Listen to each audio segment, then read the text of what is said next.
This is William Brister with SkySwitch University.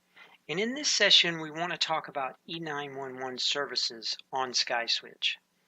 Now, SkySwitch provides the ability for our resellers, for all of US and Canada subscribers to dial 911 and access emergency responder services. So, for callers on the SkySwitch network, dialing 911 from a successfully registered device with an emergency caller ID assigned other than 10 zeros, the caller can expect one of the following events to occur. If the emergency address information is not added to the phone number, then the telephone call will bypass the local service center, 911 service center, and it's going to go to the national service center. And in that case, they're going to try to find the address. They're going to, if they can, they're going to push the call back down to the local service center. But if they can't, they're going to make their best effort at finding out where the address of the call is. And that's why it's very important in setting up E911 that you have your emergency address information on your numbers and then assigned to your users. There's two places it has to take place in the Managed EID portal. It has to have the emergency address information assigned to the number, and then in the Managed PBX on the user, it has to have the E911 caller ID information added. So I'm going to show you how to do both of those. And telephone number submitted with an address, of course, they're going to hit a local service center. Now, we do have the option in the system to have 10 zeros on outbound 911 caller ID that will give the caller, when they dial 911, a fast busy. And so I'll show you that option as well. So as we get into the DID portal, I have a number here that I'm going to use to put emergency address information on. Okay, so I have this number here in Allen, Texas. I'm going to select it, and I'm going to select the action of putting on emergency address information. So this is how you add emergency address information to a number within the DID portal. I'll put in my address here.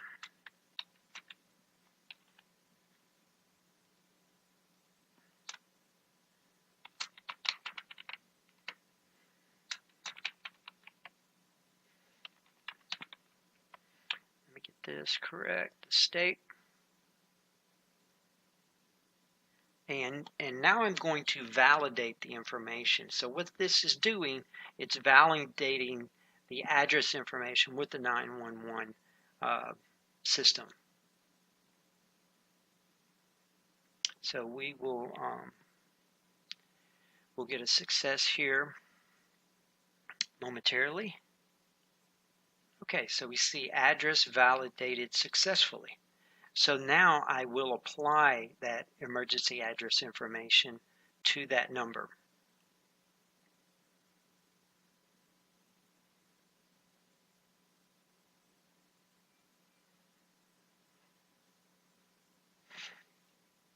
Okay, so we have success provisioning E911 on this number. Now the other thing I did not do, and I'll do right now, is I need to assign the number down to the domain. So hang on one second. So I've assigned the number into the domain I want it to be in, but I do want to stress again that there's two steps to setting up E911. Number one, you have to set the emergency address information here in the DID portal. And then once you have it set up, you can click on Show Services, and on that number, it's going to show you that you have your E911 emergency address information set up. You can also download the E911 report, which will then show this number and the address that you put in the system on that report. It's a spreadsheet, and it'll download for you. Okay, so now we want to go into the PBX. For the second step of setting up E911 for users, we're going to go down into the domain that I assigned the number into.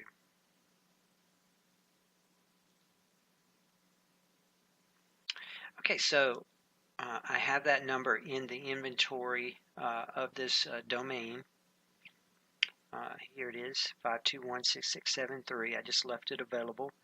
But as I click on the users and I go to a particular user, on the profile of the user, you'll see the caller ID information here. Now, this is where you'll set the area code, the caller ID, name, outbound, and then here the caller ID information can be changed. And of course, this is the important one. We can then set the number for our 911 outbound caller ID.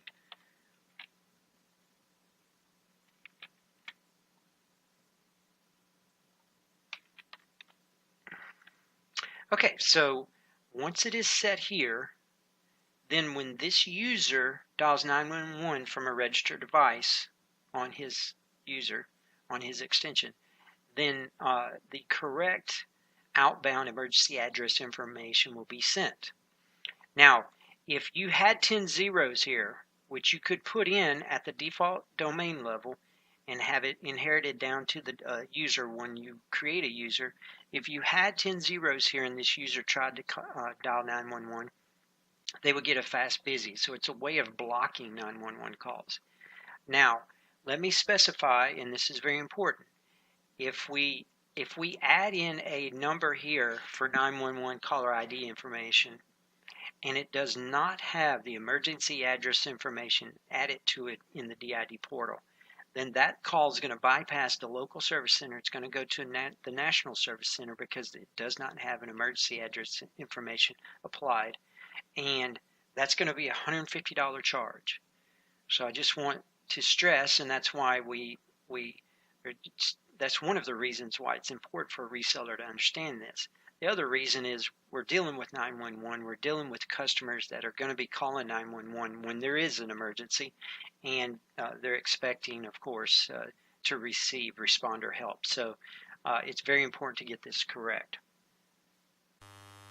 Now let me say something a little more on the subject of the user E911 information. In managing and assigning E911 caller ID to any user, you must be aware of a systemic inheritance at the user level from the emergency caller ID field within the domain setting. So like here in this domain, C2C, which we were just setting the user E911 information on, if when you add a domain, or if you go back to edit a domain, you have this emergency caller ID field. Now these are on your defaults tab. Now when you create a user, a domain, and then you add a user to that domain, the user inherits the defaults that are set at the domain level. Now it doesn't mean it inherits the defaults, but then you can change those defaults. If you leave this blank, there will be no inheritance at the user level. But if we were to put the 10 zeros and then create the user at the user level, then that user would inherit the 10 zeros and it would block the 911 calls.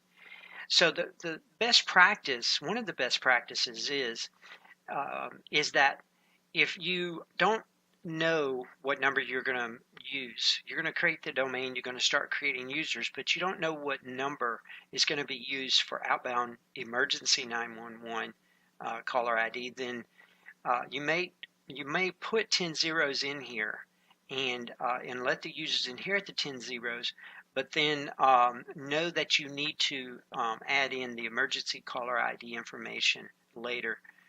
When you find out what number you're going to use, and those customers need, that emergency address information added. So just understand this aspect here as far as domains. One other point here on the system, when you create SIP trunks on the system, the SIP trunk basically utilizes this field, this emergency caller ID, as the outbound emergency caller ID number for the SIP trunk. of course, when you add a SIP trunk to the system, you're not adding hosted users. The SIP trunk's connecting to an IP device, an IPPBX or something like that. So you can utilize this emergency caller ID field to put in a number that has emergency address information on it and use that as the outbound emergency E911 caller ID number. Now let's talk about testing. So it gives me the opportunity to point out a document, and much of what I've told you today will be in this document. It's on our docs site, docs.skyswitch.com, and under the left page tree under Telco Services, you have 911 E911 services on SkySwitch. On this document, there is an area for testing of E911. And one of the things we've provided on the system is a test number, a 933 test route number. So by dialing 933 from a registered device or soft phone on the system, you can test the emergency address information that has been added to the number, or added to the user as the outbound 911 information. So what you're going to hear after dialing 933 is you're going to get a welcome to the 911 enabled automated test system. Your account is in live mode. You're going to get a subscriber identifier, which is the 10 digits that the caller ID field that you've submitted to the system. Your location, the location coverage will be enhanced 911. And then they're going to let you give a brief message that will then be played back to you to test the audio. Okay, so that's how the 933 test number works. And also, just understand, if you dial 911, from a registered device, and you do have the emergency address information applied, there will be a 99 cent per call charge. So all standard call charges apply, when you make a test call. And you could dial 911 to make that test call. We recommend using the 933 number. Also caution that, again, if you use the 10 zeros, it will block the emergency call and will provide a fast busy. And this is the case not only for hosted users, but also for SIP trunk users. Now, lastly, I would point out some recommended best practices. There's some other videos that will apply that you'll be able to gain information from. But we have our best practices here at the bottom of the document. Follow the instructions carefully as we have pointed them out. The case where you need to add numbers to the DID portal, as far as main numbers or numbers that will be used for E911 emergency address information. So you'll use the BYOT number adding function on the DID portal. There's another document that discusses that, BYOT, adding BYOT TNs to the system.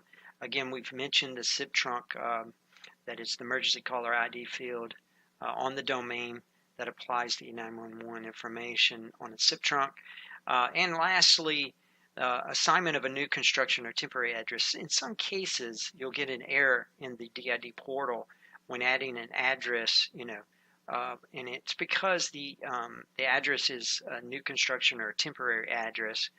And in that case, just open a ticket with support, provide them this information, and our support's going to open a ticket with 911 provider and have the address information valid, manually loaded, and validated.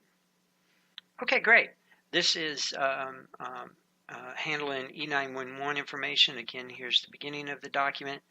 And if you have any questions, you can, of course, open a support ticket. Thank you for your time.